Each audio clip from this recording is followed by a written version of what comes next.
Welcome to the Geek Therapy Radio podcast. I am your mental curator, Johnny Hemberger. Thank you so much for joining me today. I've got an exciting topic. Well, it's very exciting to me. It's very exciting to a lot of retro gamers out there and just people who like to tinker with handheld computers, period.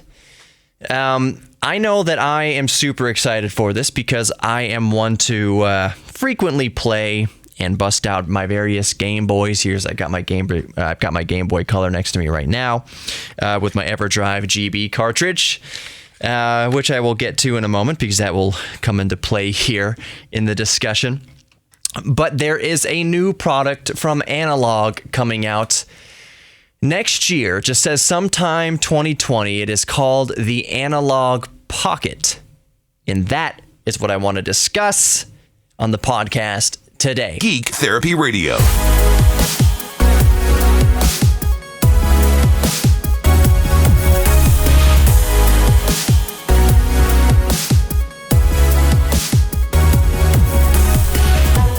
All right, so let's dive in. I've got the Analogue Pocket website open here because as of right now, it is not something that we can physically hold in our hands. This was an announcement made just a day or two ago, but I am psyched about it.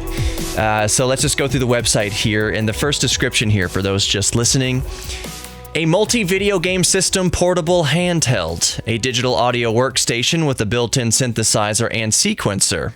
A tribute to portable gaming, out-of-the-box Pocket is compatible with the 2,780-plus Game Boy, Game Boy Color, and Game Boy Advance game cartridge library.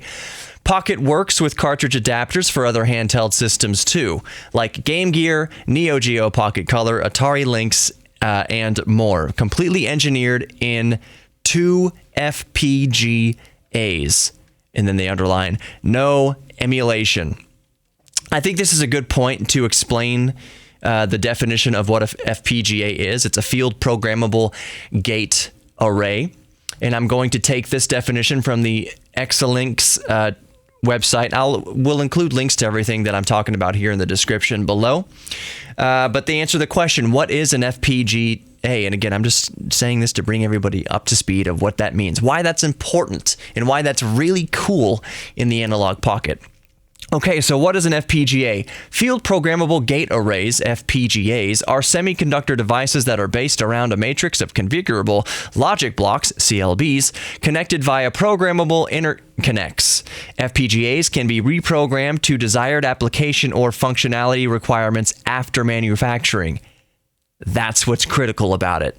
You can make an FPGA do almost whatever you want it to do. If you want it to act like a Game Boy, you can have it act like Game Boy circuitry. If you wanted to act like Game Gear circuitry, you can have it act like Game Gear circuitry. This feature distinguishes FPGAs from application-specific integrated circuits, or ASICs, which are custom manufactured for specific design tasks. Although one-time programmable OTP FPGAs are available, the dominant types are SRAM-based, which can be reprogrammed as the design evolves. That is what makes the Analogue Pocket so unique among handheld gaming systems. I know there's seemingly an infinite amount of devices to come out of Japan that run different emulators. You can play your Game Boy games on devices from China. Sorry, did I say Japan or China? Cheap devices from China or expensive devices from China that vary in quality, have many various different processors in there. They don't scale correctly. The screens aren't exactly the precise pixels of the Game Boy in this application, so it's hit or miss. What the Analogue Pocket aims to do is change all of that and be able to provide faithful reproduction of your entire Game Boy library, for sake of arguments, on one device. As you scroll down, here's the description of the screen. Pocket is designed around a first-in-class 3.5-inch 615 ppi LCD with a resolution of 1600 by 1440. So the Pocket has 10 times the resolution of an original Game Boy. Pro-level color accuracy, dynamic range and brightness. There has, quote, never been a display this advanced in a video game system. So I want to comment on that super high resolution screen because, yes, it's been said that it can seem like overkill, but here's what super high resolution allows. It allows for more perfect scaling opportunities for whatever game you're playing or whatever system you're playing. So Game Gear has a different resolution than Game Boy. Game Boy has a different resolution from Atari Lynx, what have you. What all of that resolution allows is more pixel perfect kind of scaling up or down of the original system.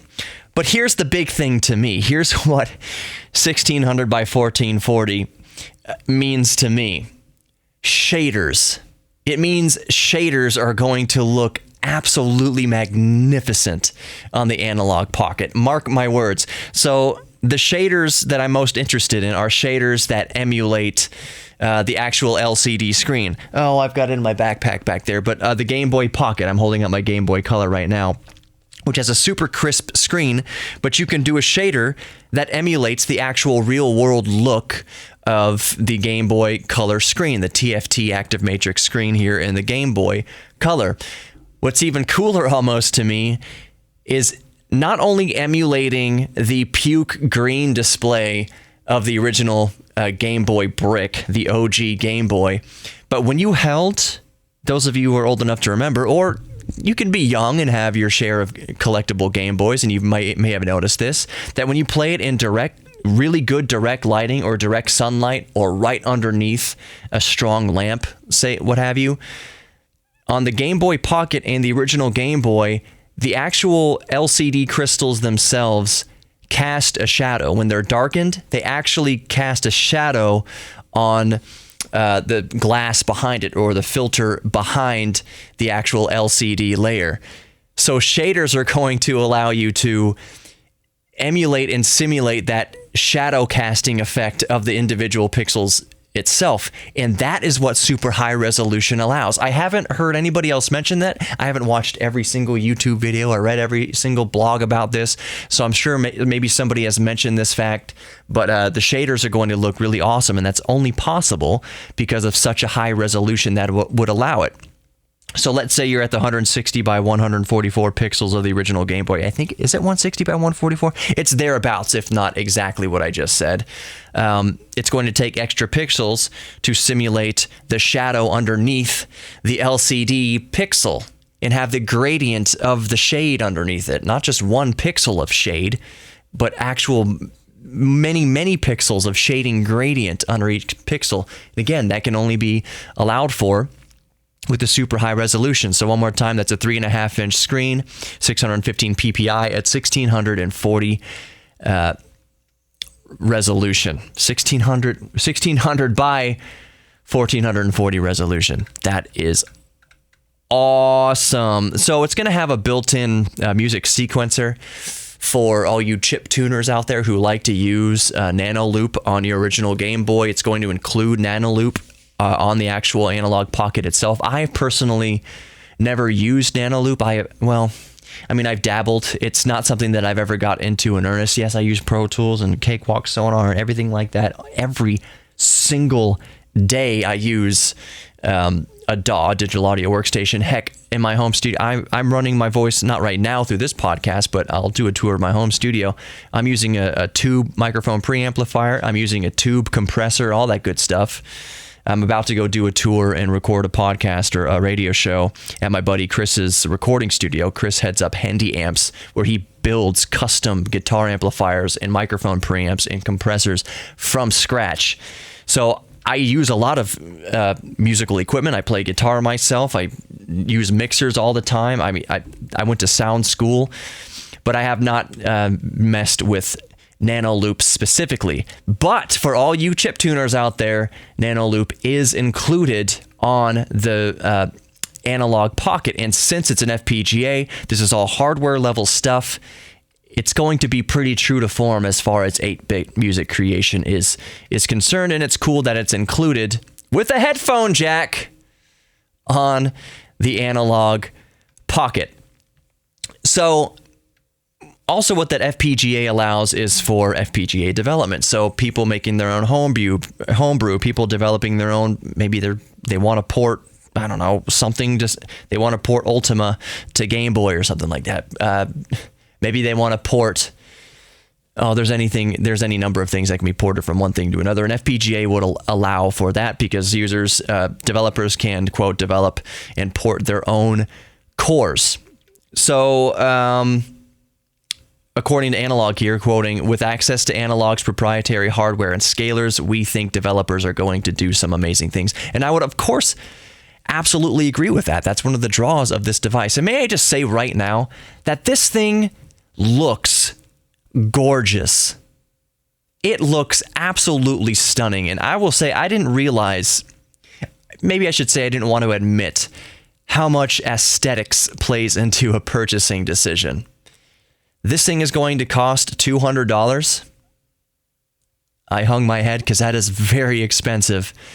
My flesh is willing, but my wallet is weak. Let's just say $200 is a lot to spend, but this thing looks so good. It looks like it's going to be built so well and offers so much capability.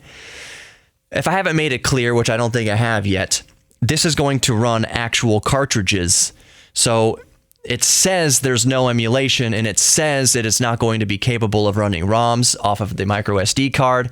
But let me just say right now, that's BS. That's going to change quickly. Someone is going to, let's just say, manipulate this to load ROMs onto the micro SD card within the first 3 days. Mark my words. Maybe quicker, maybe a few days out. You're going to be able to run, mark my words, ROMs off your micro SD card. I'm not necessarily encouraging you to do that. There's legal gray area there, but you know what? That's not the point of this discussion here. That's not the point of this podcast. I'm just telling you about the Analogue Pocket. They say that it's not going to be able to run ROMs off their micro SD card, but you know that's gonna get hacked like everything else. Let's scroll through some pictures here. Yeah, I was saying how gorgeous this thing looks. Loaded with a Game Boy cartridge, this looks like, and I'll include links, of course, if you're just listening to this. This looks like a Game Boy Pocket, except the screen is much bigger than a Game Boy Pocket. Obviously, it is way higher resolution. It's nice. It looks like real glass. Ooh, it looks so good. It looks so good. The shoulder buttons are built in where the cartridge goes, so not on the top, really. There's no shoulder buttons. Like, if you're picturing a Game Boy Color, there's no shoulder buttons on the top left and right corners, but they're back kind of recessed and behind, halfway up the back of the body at the actual cartridge slot. So Analogue Pocket says one more thing. There will be a dock available. So like the Nintendo Switch, you will be able to dock the Analogue Pocket and play it on your HD TV, and you can pair it up to any Bluetooth controller. They're mentioning 8-bit DO controllers. I call them 8-bit DO because you don't pronounce it Nintendo do. They say, some people say 8-bit do. Do you call it a Nintendo? No. Nintendo. So I say 8-bit DO, but to each their own. Asus, whatever you want to say. 8-bit DO, 8-bit do. The point is that the dock will be able to connect wirelessly with Bluetooth controllers, but it also includes a few USB ports for hardwired controllers as well. That means you can use your original NES controllers that go to a USB adapter and play games like that with actual legitimate old joysticks and controllers, not just newfangled Bluetooth controllers. Although I will say, I freaking love 8-bit DO. 8-bit DO makes, bar none, and this is not a stretch to say, the best third-party controllers of anyone in decades. This is not the old Mad Catz trash that we had in the early 2000s. Mad Catz N64 controllers and whatever before then. Garbage. No. 8-bit DO makes awesome controllers, so I couldn't think of a better pairing than an 8-bit DO controller with an Analogue Pocket connected to a dock to the TV. Of course, the dock will be extra, will cost extra, like everything in life. It's not shipping with the dock. The Pocket itself is shipping in 2020 for $199, like I mentioned. You can sign up early and get updates, and it's just limited quantities available. So let's go over the specs one more time and maybe a few other things I haven't mentioned. I'm so excited about this. Okay, Pocket tech specs, according to the website here, compatible with Game Boy, Game Boy Color, and Game Boy Advance game cartridges. 3.5-inch LTPS LCD. What does LTPS stand for? I don't even know. I've never even seen that before, honestly. It's good. It's a good display. 1600 by 1440, like we mentioned, 615 PPI, rechargeable lithium-ion battery. That's a big point there. Although, why would it be powered off of AA's or AAA's in 2019? Everything's lithium-ion. So it's a rechargeable lithium-ion battery, and the makers say, just trust us, it's going to last a very long time. And I have every reason in the world to believe them. All the buttons are mappable. I don't think that comes as any surprise. Stereo speakers, so not just headphone output, but stereo speakers. Micro SD, USB-C charging. That 3.5 millimeter headphone output I described, I would assume that that's going to have some sort of line level capability, line output capability, because you don't include software like Nano Loop in there for chip tuners and not have a line level headphone output.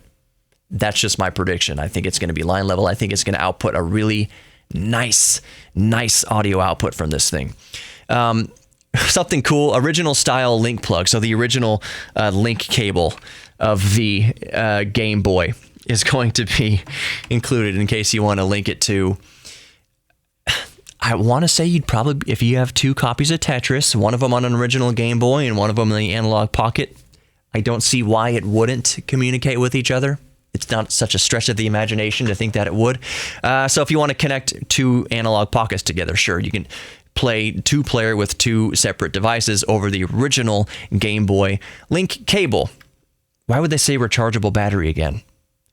They said that twice. Rechargeable lithium-ion battery. Then a few more bullet points. Rechargeable battery. Yeah, we got that. He said it twice.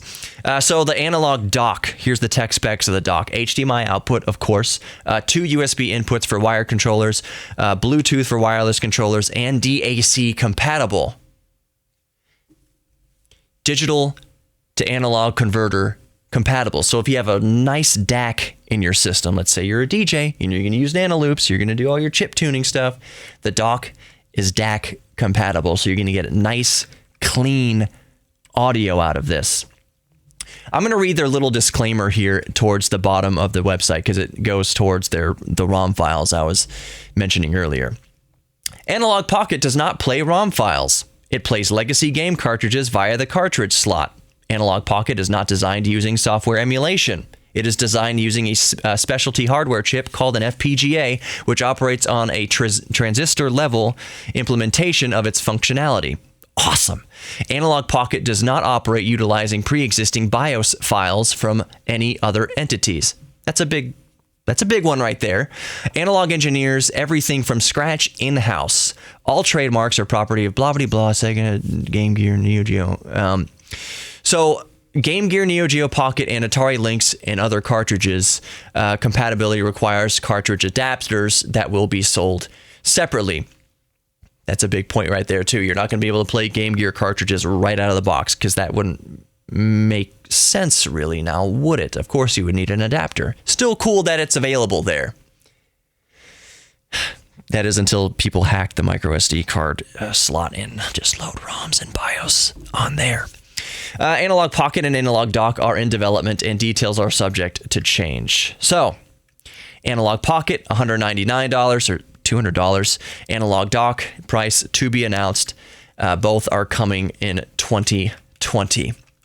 I am super duper excited about it. And there's one thing I wanted to mention, and this may be a use case scenario that is individual to me and any of my cohorts with the awesome EverDrive GB Game Boy cartridge. This accepts ROMs from Game Boy and Game Boy Color.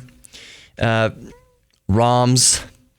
It's really cool. You can play a lot of homebrew on here. It's really cool to play other people's homebrew, just private developers that develop their own thing. They're not licensed by anybody. They're just people tinkering away in their basements, in their bedrooms or whatever, making games that run on Game Boy and Game Boy Color. That's one thing that makes EverDrive GB so cool. It's going to be awesome to plug the EverDrive GB into the Analogue Pocket and have all your homebrew available on the Analogue Pocket and use it for further development of homebrew.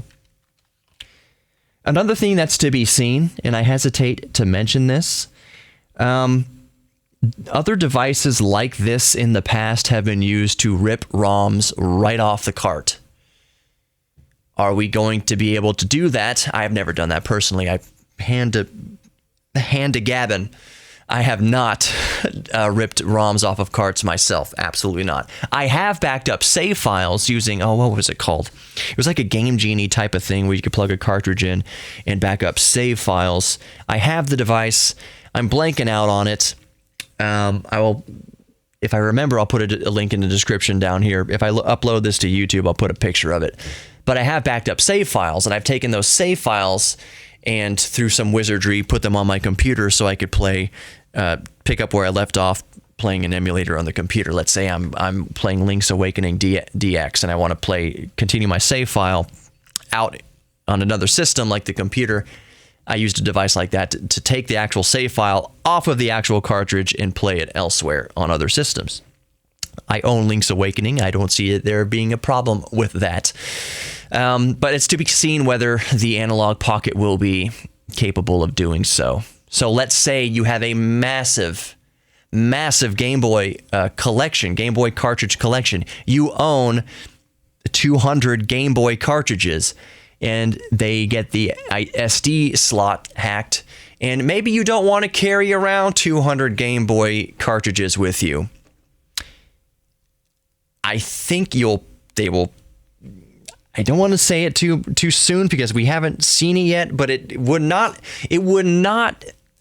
surprise me if you can rip ROM files off of cartridges with a Pocket Analog, with Analogue Pocket.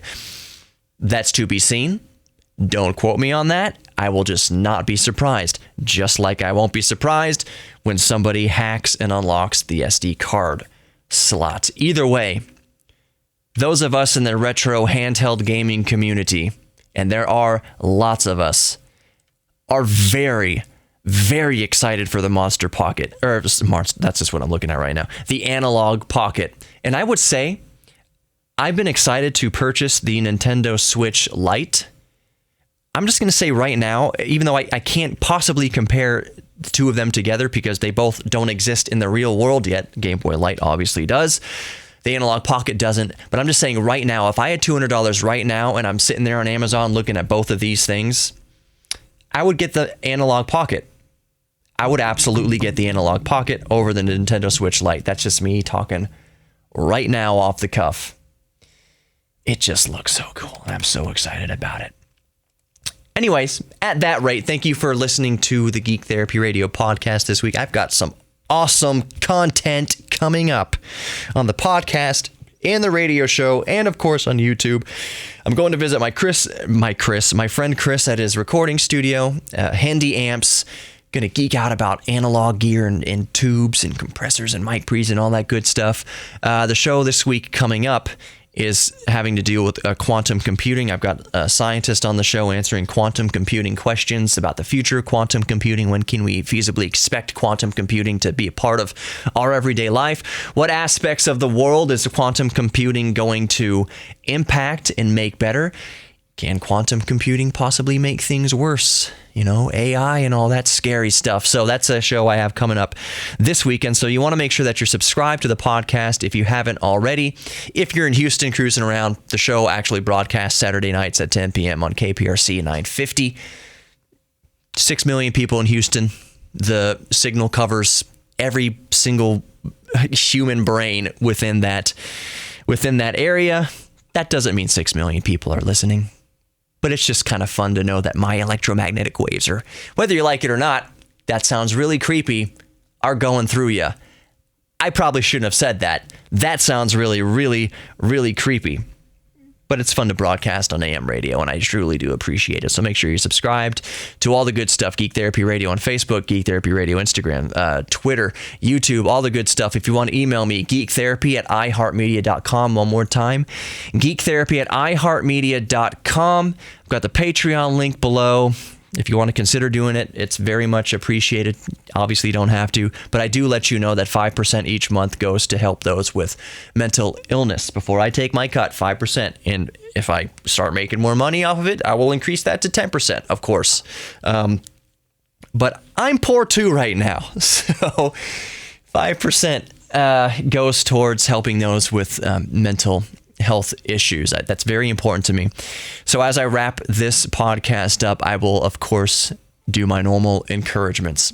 First and foremost, you are worthy of love. You are worthy of giving love. You are worthy of receiving love. And you are worthy of loving yourself. That is often the hardest thing for a lot of us, is just loving ourselves and respecting ourselves. We can show other people love and respect, but when we look in the mirror, that can be very difficult. So my encouragement is just to work each day at chipping away at that wall, at that barrier between you and loving and respecting yourself. How do you eat an elephant? One bite at a time. How do you bring down a wall? One brick at a time. So let's just work on loving and respecting ourselves one day at a time. Just chip away at it. Do something cool that makes you feel good. Something artistic and creative, some sort of outlet, a new hobby, a passion, whatever. If you're into sewing, if you're into RC, airplanes, cars, whatever, get into that. That'll help you with the self-respect, and you'll see that you are absolutely worthy of love. Be good to yourselves and others. Know that we are all geeks about something, so embrace your inner geek. And I'll see you next time.